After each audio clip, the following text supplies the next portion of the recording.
सटाणा. आनंदपूर आसखेड्यात शेतात घरांवर सशस्त्र चोरट्यांचा हल्ला. आनंदपूर व आसखेडा परिसरातील शेतात वस्ती करून राहणाऱ्या कष्टकरी नागरिकांच्या घरावर मध्यरात्री कानटोपी गँगने धुमाकूळ घालत लाखोंचा ऐवज लंपास केल्याने परिसरात भीतीचे वातावरण निर्माण झाले. मिळालेल्या माहितीनुसार आनंदपूर येथील 3 व आसखेडा येथील 2 घरांमध्ये धारदार शस्त्राच्या जोरावर चोरट्यांनी जबरदस्ती प्रवेश करत रोख रक्कम, सोनं, मोबाईल असा लाखोंचा माल चोरून नेला. किरण कापडणीस, गंगाधर भांबरे, समाधान भांबरे, प्रकाश भांबरे आणि पप्पू वडवी या शेतकऱ्यांना माल निकालो वरना जान से मार देंगे अशा धमक्या देत घरफोडी करण्यात आली.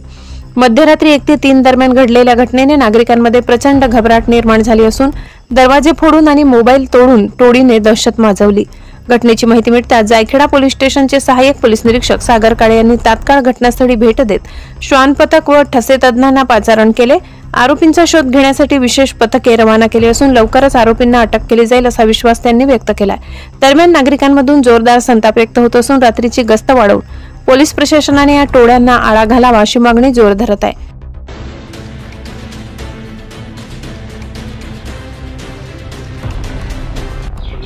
मी आणि माझी पत्नी शीतल किरण कापडणीस आम्ही दोघंजण घरामध्ये रात्री एकटे असताना अज्ञात व्यक्तीने पाठीमागून दरवाजा तोडून मधल्या रूममध्ये जाऊन सगळे कपाट बिपाट चेक करून ते सगळे चेक झाल्यानंतर आमच्या दरवाजाचे कडी तोडून आमच्यावरती ते शस्त्राने हल्ला करण्याचा प्रयत्न केला आणि आमच्या कपाटातलं आणि खिशातलं पैसे किंवा रोख रक्कम गेलेली आहे.